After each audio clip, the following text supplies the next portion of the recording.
Hello, Spartans and Spartan families. It's Mr. Osborne here. I certainly hope everyone is doing well, and I certainly have missed you guys.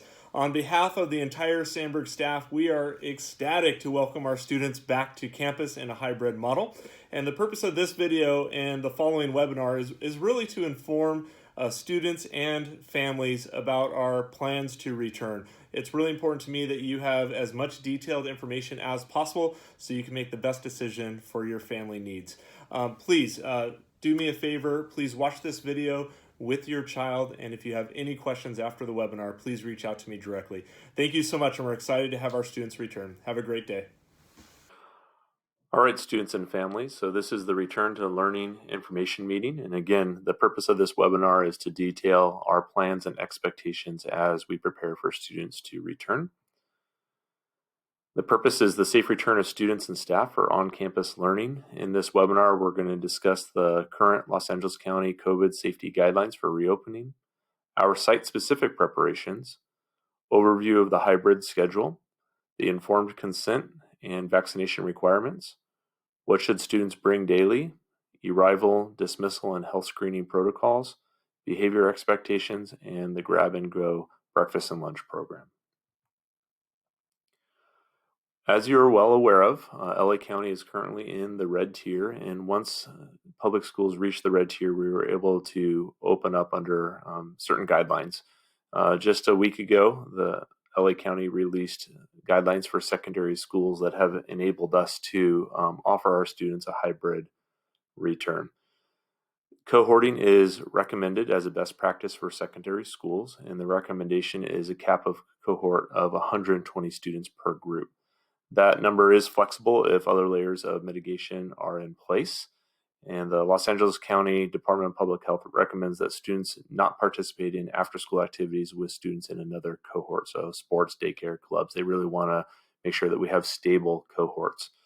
For Sandberg, our stable cohorts will be grade level specific. So 6th grade cohort A will be one cohort, 6th grade cohort B will be another cohort, 7th grade A and B, and 8th grade A and B. So we certainly want to limit the amount of mixing students have between grade levels on campus before and after school. Sandberg's preparations, we submitted and have sought approval back in August and September for a reopening plan.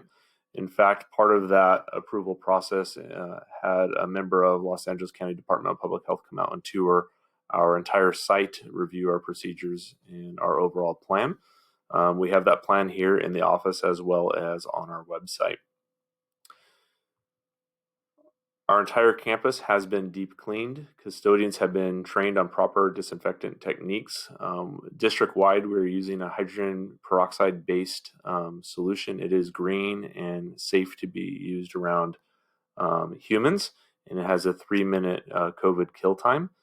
Restrooms, touch points are cleaned multiple times throughout the day, and classrooms, office spaces, and restrooms are sanitized daily. All classrooms have been prepared for physical distancing, meaning that desks and ancillary furniture have been removed, and we have social distanced the desks at 6 feet apart or 4 feet apart with a physical divider. We are also possibly thinking about having random COVID testing will be performed on a regular basis, but right now that is not something that we're going to be doing. That could be in the future. Here's a picture of a typical classroom, so it looks very different than classrooms a year ago. Again, desks are separated by 6 feet to create that social distancing. This would depend on the capacity of the room. So you can imagine a gym space, we would have dots on the floor and students would be distanced 6 feet apart, but we could have a lot more students in a gymnasium compared to a traditional classroom setting. So each classroom is set up a little bit differently based on the unique needs of that space, but we are doing our best to include all students in our hybrid plans while remaining socially distanced while in class. So the hybrid return, what does it actually look like? Well, students have been placed into one of two cohorts, either cohort A or cohort B. Cohort A will attend in person on campus on Mondays and Tuesdays, following their normal bell schedule. So if you look at the schedule here on the screen, students will go from first period, they will have a passing period, they'll then go to their second period teacher, have a passing period, and go to their third period teacher, and then at the end of third period, they will head home for the day. All teachers will hold office hours virtually from 1:25 to 2:25, Monday, Tuesday, Thursday, and Friday. So our cohort A students will be on campus on Mondays and Tuesdays. Our Wellness Wednesday day, staff will be holding office hours from 10 to 10:30 at their residence, and that will provide us with time to sanitize the entire campus in preparation for Cohort B's return on Thursdays and Friday. Cohort B will participate in distance learning on Monday, Tuesday, and Wednesday, and will attend in person on campus on Thursday and Friday. It also was really important to our staff that we not re-roster or change students' schedules. And so students who are on distance learning or students who return on this hybrid model will have the same teachers that they currently have. The only difference is they're going to be on campus or they're going to be staying at home. For our students who remain on distance learning, their schedule, their teachers, their program will not change at all. For our students who are returning on campus, the only difference is they're going to be on campus live with our teachers as they're doing concurrent teaching. The instructional model will naturally shift a little bit, and our teachers are working on that. But overall, we're trying to provide all of our students who are remaining online and students who are coming on campus with a very similar, if not a more improved educational program. So as you can see with this diagram, Cohort A students will be on campus for periods 1, 2, 3 on Monday, periods 4, 5, 6 on Tuesday. They'll be on distance learning for Wellness Wednesday on Wednesday with a check-in from 10 to 10:30 virtually with their teacher. And then they will be on distance learning for periods 1, 2, 3 on Thursday and 4, 5, 6 on Friday. Our Cohort B will begin their week on Monday with periods 1, 2, 3 virtually, 4, 5, 6 on Tuesday virtually, Wednesday with their 10 to 10:30 wellness check-in, and then they will arrive on campus on Thursday for periods 1, 2, and 3, and end their week on campus with periods 4, 5, and 6.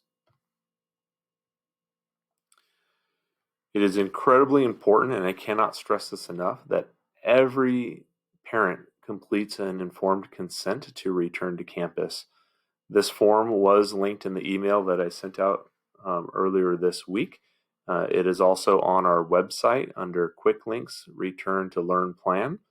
And we have hard copies here in our office in English, Spanish, Arabic, and Mandarin. Students will not, let me repeat, students will not be able to attend on-campus instruction without a parent completing the informed consent. So please take the time to do that. There are vaccines required for school entry. They must be current in order for the student to be eligible to return to campus. I would ask you that you would email or provide a copy to our health clerk, Mrs. Bunshu, and her email is there on the screen. COVID vaccines are not one of the required vaccines. Students starting in 7th grade need the following vaccines up to date. The one that 7th graders typically need a booster on is the Tdap, which is the whooping cough booster that's usually given at about 11 years old. That's part of a normal, typical 11-year-old physical from the doctor. So please make sure that all of those are updated. If you have questions, again, please call or email Mrs. Bunshu. Drop-off and pick-up procedures. So drop-off, students are going to be dropped off and walk to their designated grade level check-in location between 8 and 8:20. Students will have their temperature taken and be screened for symptoms. Students will walk directly to their designated classroom along a predetermined path. There should be no congregating in the hallways. It's going to look very different than school looked like a year ago. Students are going to need to be directed to go directly to their class, to sit down on their desk, to prepare for their lesson, open up their Chromebook. Once they're in class, certainly we want them to socialize and interact with their peers. But during hallway time, during passing period time, we really need them to head directly to class. If a student is arriving late to school, they must check in at the east window of the office. The office will provide them with a note that they could give to their teacher. Pickup procedure. Students will wait for pickup in their designated waiting location. Staff will monitor students when they are waiting to be picked up. Students who walk or ride a bike or a skateboard must leave campus immediately. Again, students should not interact with other students that are not in their cohort. So again, we need to make sure that 6th graders are separate from 7th graders. 7th graders are separate from 8th graders. Very, very important that we keep stable cohorts. Students must wear a mask and practice social distancing of 6 feet. Here's a map of our campus. As you can see, our 6th grade entrance is kind of by the marquee. So there's social distancing dots along this gold arrow. So students will line up 6 feet apart, and we will health screen them in at the end of the arrow, right on the east side of the office. This is the 6th grade building here. So all 6th grade classes, for the most part, are located in this area. So once students are health screened in, they are to walk only around their 6th grade building and enter their first period class. We ask that our 7th graders enter their gym ramp heading up this red arrow, and they will be health screened in here, and then they're going to walk up this path over to our 7th grade building, which is located in the north part of our main campus, and they will walk directly to their first period class. For our 8th graders, they're going to line up along this black line and enter on the west side of the office for their health screening, and then they will walk around the 8th grade building to their first period class. What should students bring? Number one, it's very important that they bring a charged device and a charging cable. We have Chromebooks available for checkout still, and so if you have a device that's a personal device at home and you want to check out a GOSD Chromebook, we would encourage you to come up to the office any day between 8 and 3 p.m. We are open daily. Again, on the east side of the office, there's an open window, and we'd be more than happy to accommodate you. Students should bring headphones. Again, we have headphones available if students need to check those out, but if they'd like to bring their headphones from home that are more comfortable, they're more than welcome to do that. Our drinking fountains are off limits at this time, so we're asking that students would bring a refillable water bottle. If a student forgets a water bottle, our teachers do have water bottles in limited supply to hand out to students. We want to make sure that they're hydrated, but again, our drinking fountains are off limits at this time. Students will need to bring a mask and a backup mask if possible. We have plenty of PPE here for our students and staff, but it would be very helpful to us if they could come prepared with a mask. Students will need to wear a mask when they're entering and exiting campus, as well as anytime they're in a classroom. We understand that sometimes that is hard to do, and so our teachers have been instructed to give students a mask break if they would like. They could step outside and take off their mask. If they want to drink some water, they could do that at that time as well. All other times, students and staff will be masked. Students will need to bring any materials that they need to complete work, which may include any type of recommended school supplies, independent reading book, textbooks, notebooks, an instrument. All of those they should be prepared to bring. On days that students will attend PE, attire should be appropriate for physical activities. Students will not have access to the locker room. They will not be changing out. So they need to be dressed in street clothes that are appropriate for a moderate level of exercise. Student expectations. Students are expected to follow all regular school rules and comply with safety guidelines established in response to COVID. Cell phones. We know that students for this last year have most likely had their cell phone next to them and listening to music, and that could be a huge distraction. While they're on campus, once school starts, we're asking that cell phones must be off and out of sight during the school day. They cannot listen to music on their cell phone. They will not be able to text their friends. They will not be able to call you during the school day. If they need to make a phone call, they could wait until after school, or they could head up to the office to make that call. We want them to be in contact with you, and we want them to have everything that they need to be successful, but we are asking that students will not use their cell phone during class time or passing period. So between 8 and 12:30 when they're on campus, we're asking that cell phones are off and out of sight. Eating is also not permitted in classrooms, but again, we understand that it is a long time for our students to be without food. So if they would like to take a short break outside and take off their mask and drink some water and eat a granola bar, that is fine. They will not be able to be in a group. They'll need to be individual. So it will be at the teacher's recommendation when they have a break in learning that they could step outside and have a short break. Students must wear appropriate attire at all times, and so we do have a dress code at Sandburg, and so we ask that you would review that with your child, and that is located on page 6 in the planner. Again, I already talked about masks, but masks should be worn at all times and to cover the nose and the mouth to prevent the spread of germs. Students must also follow cohorting guidelines, and so passing periods are going to have directional travel. We're going to have designated restrooms, and so because each grade level is their own cohort, students will only be able to use the restroom that is in their designated grade level building. So 6th graders will use 6th grade restrooms, 7th graders will use 7th grade, and so forth. We will have restricted socialization within the grade level cohort only, so naturally we want our kids to interact. They have missed their friends, they have missed their teachers, we've missed them a lot. A big part of bringing them back to campus is, of course, the socialization, and that is a really, really important part of middle school, and we're excited about that.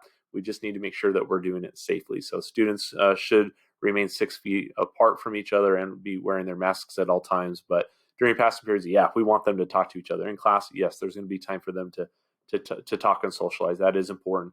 But we're asking that while they're on campus, that is only with their grade level cohort. And again, just as a reminder, it's really important to us that we have timely arrival and dismissal. So if you could make arrangements to make sure that you're picking up your child or that they're starting to walk home immediately after school at 12:30, that would really help us out, as well as making sure that they're arriving a little bit early so that they could go through the health screening process and make it to their first period class and be prepared for the beginning of class. This map shows our passing periods, and so it's an overview of the campus. And as you can see, we have directional passing periods now. So our students will have to walk in one way around the building to their next period class. Again, they will be having a passing period and going to class based on their current schedule with their current teachers. We are very fortunate to be able to offer our students free, for all students, a grab-and-go breakfast and lunch. So each morning, teaching staff will determine who would like to participate in that. Our food service providers will provide a go bag at the end of the day. And so when students are leaving through their designated location, they will have the opportunity to pick up a to-go bag. In that bag is a lunch and then a breakfast item for the next morning. So we certainly want to encourage all of our students to take advantage of that. It's a great opportunity. Again, it is absolutely free for all students. So what to expect on the first day? First, please drop off your student in their designated drop-off location between 8 and 8:15. If transportation is provided, the bus typically drops them off around 8:15. Students will participate in their health screening, which consists of a temperature scan on the forehead. Students will be directed to walk directly to their first period room and meet their teacher. Teachers will be greeting students at the door, and additional staff will be available to help assist students in finding classes. We realize, especially for our 6th grade and our students who are new to Sandburg, this is their first time on campus. And so we're going to have a lot of staff available to help them out and to get them where they need to be. And again, we are so excited to do that, so excited to have them come back. Students will attend periods 1, 2, and 3 with 5 minutes of directional passing period, and pickup is at 12:25. So next steps for parents and guardians. Really, really important. If you are planning on having your student return to on-campus instruction in the hybrid model, please make sure that you complete and submit the informed consent form. That was emailed to you previously. It is also on our website under quick links, return to learn plan. Please make sure that you complete that. Students cannot participate without that form being completed.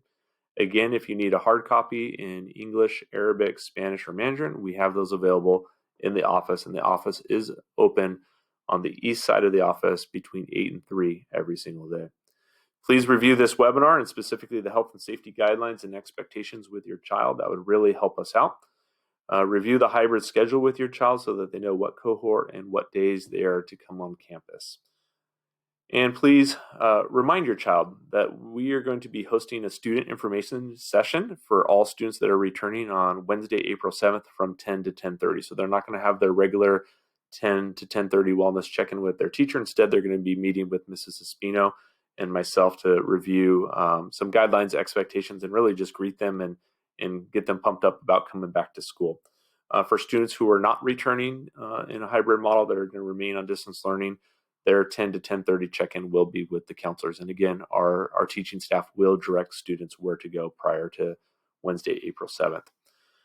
Again, I hope that this was informational and helps you to make a more informed decision. We will be sending additional information this week about the return to learning plan, and we are really excited to have your children back on campus. This is a step in the right direction, although it is not perfect and it is not what we're all used to.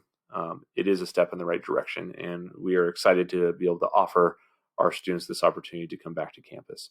Again, if you have any questions, please reach out to me directly via email, or you could call here at the office, and we appreciate your time so much. Thank you and have a good day.